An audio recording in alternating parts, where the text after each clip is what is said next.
También un saludo a los y las salvadoreñas de los Estados Unidos y de Canadá, a los que viven en Nueva Zelanda, Australia, Europa del Norte y del Sur y en cualquier parte de este planeta.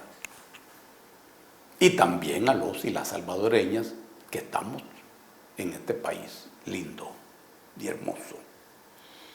Para todos un abrazo y un saludo. La humanidad conmemora y celebra hoy los 70 años de fundación de la República Popular China. 70 años es poco en la larga historia del pueblo y de la cultura china, que se ha organizado en sucesivas dinastías que duran más de 100 años o 200 años, hasta que hace 70 años se organiza la República. El doctor Sun Yat-sen fue una pieza fundamental en la organización de esa república. Y se inicia otra historia. Hoy, la República Popular China es un país poderoso, organizado, que económicamente recorre el capitalismo y socialmente el socialismo. En la vida de China, el Estado juega un importante papel. Y en lo que ustedes miran, que aparentemente es una guerra comercial, en realidad no es solo eso.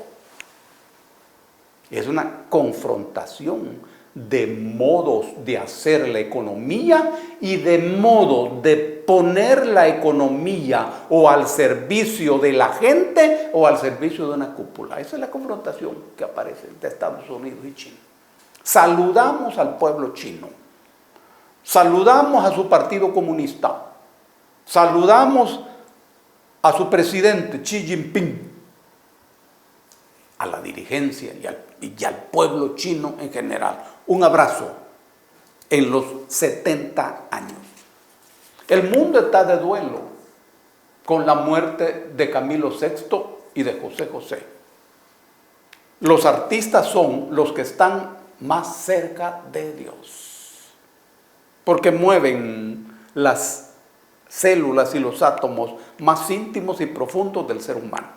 Nuestro pesar a las familias de estos cantantes y estos artistas. Este día se celebra en el mundo el Día del Niño. Para nosotros, El Salvador, este es un tema áspero.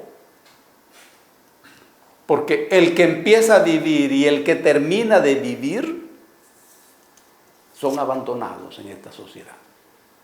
Pero aún así, nos unimos al reconocimiento de los derechos que el niño y la niña han de tener en toda sociedad, entre ellos la nuestra. En septiembre de 1963, los militares derrocan al presidente Juan Bosch en la República Dominicana. 7 meses duró ese gobierno democrático.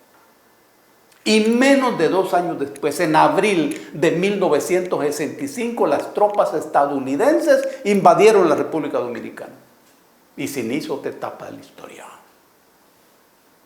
Como dijo Simón Bolívar, Estados Unidos parece destinado por la providencia para plagar de miserias y desgracias al continente. Lo de República Dominicana es nada más una muestra. Recordamos con cariño y reconocimiento a Juan Bosch, que es un excelente escritor, un fino cuentista y un poderoso intelectual autodidacta. Este es un libro que se llama Ilusiones áridas, escrita por Alberto Alvarenga. Esta es la historia de una vida como las que hay en nuestro país. Alberto se decidió a escribir esto. Él dice que empieza a escribir. Es un esfuerzo tremendo. Muy bien, Alberto. Si alguien tiene interés en escribir, debe escribir. Se aprende a escribir escribiendo.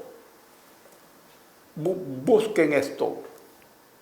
para encontrar la senda de una vida con momentos áridos, momentos duros y momentos con luz. Así es la vida. Este día vamos a hablar del 12 de octubre. Antes, esa fecha era conocida como el Día de la Raza. Este era un tema de ciencia ficción. Y se decía que el 12 de octubre de 1492 fuimos descubiertos. Eso me enseñaron a mí en la escuela, en Chalchuapa. Y me lo siguieron diciendo en la secundaria, me lo siguieron diciendo en el INSA en Santana. Las cosas en realidad no son así.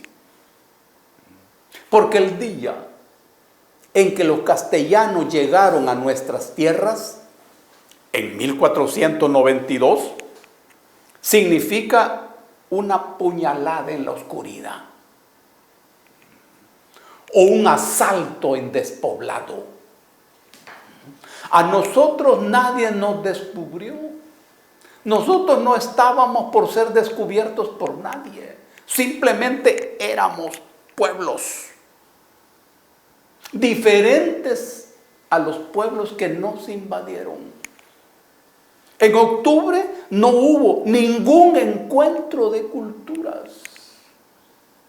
Hubo simplemente una invasión de una civilización a otra civilización que formó parte del proceso de expansión de una economía. Y el control de esa economía, de la vida que se encontró en los territorios que ellos descubrieron y que ellos ocuparon y explotaron. ¿Y por qué España necesitó venir a estas tierras? No fue por ningún afán científico, ni ningún afán geográfico. Ni Colón era científico, era un tipo inteligente, ¿cómo no? Que ya entendía que la tierra era redonda. Pero ni Isabel la Católica era ninguna científica, era una empresaria árida. Ni su marido tampoco. Esa fue una decisión empresarial fría, calculada, debido y generado por la circunstancia de que el paso hacia el oriente era ocupado por los pueblos árabes que cruzaban por el momento en donde su historia eran los más poderosos de la humanidad. Era el mundo árabe, dueño de la ciencia, de las letras, de los números, del comercio, con fuerza militar que les permitía ocupar el territorio que se conoce como Oriente Medio, por el cual tenían que transcurrir o recorrer las caravanas de mercaderes que del occidente aspiraban a llegar al oriente, donde estaban las mercancías fundamentales: la canela, la nuez moscada, la seda, los metales. Todo eso estaba en China y estaba en la India. Pero ese territorio era ocupado por los árabes. Esta es la razón por la cual España organiza este viaje. Colón siempre pensó que había llegado a la India.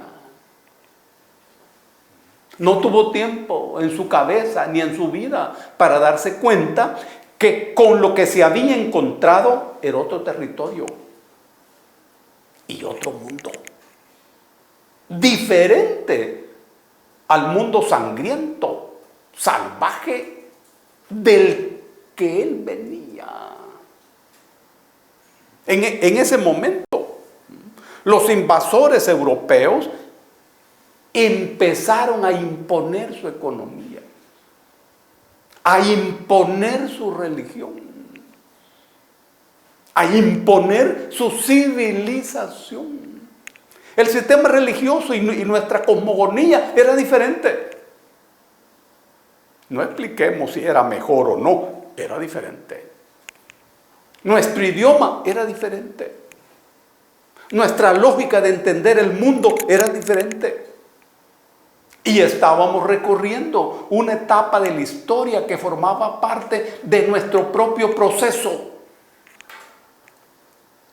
Los reyes se dieron cuenta rápidamente que esto no era el Oriente y que esto no era ni la China ni la India. Quizás no rápidamente, pero se dieron cuenta antes que Colón, que tal parece que murió pensando que esto era el Oriente. Y los reyes católicos de España le dieron una solución leguleyesca. Llamaron a esto Indias Occidentales. Mira qué belleza. Todos estos territorios fueron englobados bajo el nombre de Indias Occidentales. Una maniobra jurídica. A partir de eso, nosotros fuimos entendidos como indios. Y ninguno de nosotros fue jamás indio. Solo los de la India son indios. Es la India. Nosotros éramos pueblos diversos. Una maniobra jurídica. En 1497, los portugueses organizan una expedición al mismo destino, Oriente, dirigido por Vasco de Gama. Vasco de Gama era un marino brutal, audaz y con una extraordinaria capacidad. Vasco de Gama es otra ruta. Pasó por lo que hoy son las Islas Canarias. Y como él la vio en forma de can, le llamó Canarias. Lo de Islas Canarias no tiene que ver con los pajaritos, sino con la forma de las islas. Siguió una ruta como que se iba para Brasil. La misma ruta que hizo Pedro Álvarez Cabral. Pero llegado a un punto, se tiró hacia el oriente, calculando salvarse del paso del Cabo de Buena Esperanza, que era donde se hundían los barcos, y llegó bastante al sur. Rodeó el sur de África y ascendió hasta Madagascar. Audaz, Vasco de Gama. Un año navegó, pero al año llegó a la India. Ellos llegaron a la India, llegaron al oriente y llegaron a China. Esta es la razón por la cual los portugueses organizan en China, Goa y Macao. Dos posiciones que hasta hace un par de años los chinos incorporaron a su soberanía y a su territorio plenamente, y a su jurisdicción. Goa y Macao. Esta es la historia. Ojo, en esta circunstancia es donde aparece el momento en donde se define el nombre de estas tierras. En el cuarto viaje de Colón, tocan las costas de Nicaragua y en el barco iba un cartógrafo llamado Alberico Vespucci. Encuentran una sierra llamada Sierra de Amerrisque, allí en lo que hoy en Nicaragua, en aquel momento, ¿no? Sierra de Amerrisque. Hoy eso está en el departamento de Chontales. Y en la capital de Chontales, que se llama Huigalpa, allí hay mapa referencia y historia de eso. Sierra de Amerrisque. Allí encontraron minerales preciosos. Y ellos no tenían idea de toda la belleza de minerales que iban a encontrar después en Bolivia y en Perú. Pero eso años después. Ojo, aquí en la invasión de Occidente a nuestras tierras había una confrontación. Colón era genovés. Los genoveses eran navegantes, eran matemáticos, eran cartógrafos. Pero Florencia era la cuna del arte, la cuna de la belleza y de la ciencia. Florencia. Alberico Vespucci era un hombre que trabajaba para Florencia. Y entonces los dueños de Florencia deciden ponerle el nombre a estas tierras. Los mapas, el desarrollo de la cartografía en ese momento se hacía en Alemania. Y Florencia empieza usando el nombre de la Sierra de Amerrisque a ponerle al mapa América, América. Y el nombre de Alberico empieza a ser cambiado por Américo. Y en lugar de aparecer como Vespucci, aparece como Vespucio. Américo Vespucio. Y este cartógrafo fue capaz de escribir un folleto en donde describe las tierras que habían sido descubiertas y le llama el Nuevo Mundo. Por eso es que hoy aún se sigue usando para estas tierras el nombre equívoco de Nuevo Mundo. Y a Europa el Viejo Mundo. Todo esto es equívoco. Vespucio usó esa figura como una figura literaria. Pero lo que ocurrió fue que esa fue la única referencia de estas tierras en la Europa de aquel momento.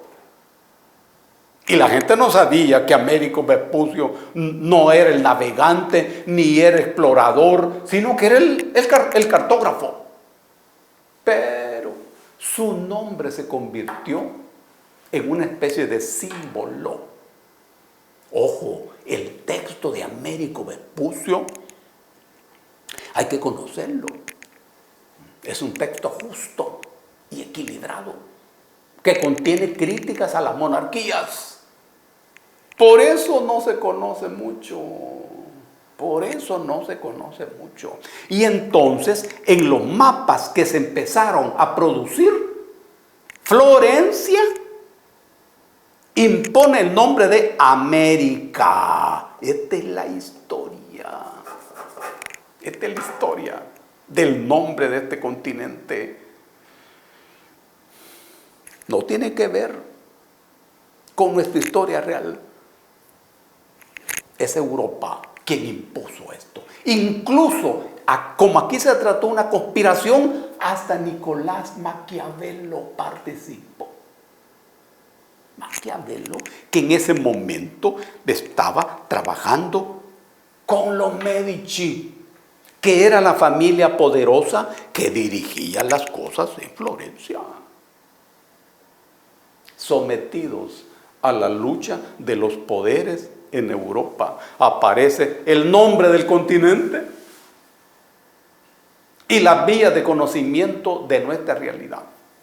Esos invasores de octubre de 1492 destruyeron nuestra vida, impusieron su economía, impusieron su derecho, impusieron sus dioses e impusieron su dominio sobre la naturaleza. Hay que saber que en ese momento el Dios que estos invasores impusieron era un Dios que en Europa había pactado con los poderosos. Ya no era el Dios justo, el Dios de los pobres, ese Dios justo y ese Dios de los pobres aparecería siglos después en la elaboración teórica de la teología de la liberación. No tenemos nada que celebrar el 12 de octubre de 1492. Nadie celebra el día que lo invaden. La mejor respuesta a esos invasores es nuestra capacidad para construir la felicidad de nuestros pueblos, la paz, la independencia y la libertad, conociendo nuestra historia y conociendo nuestros propios caminos. Un abrazo para todos y para todas.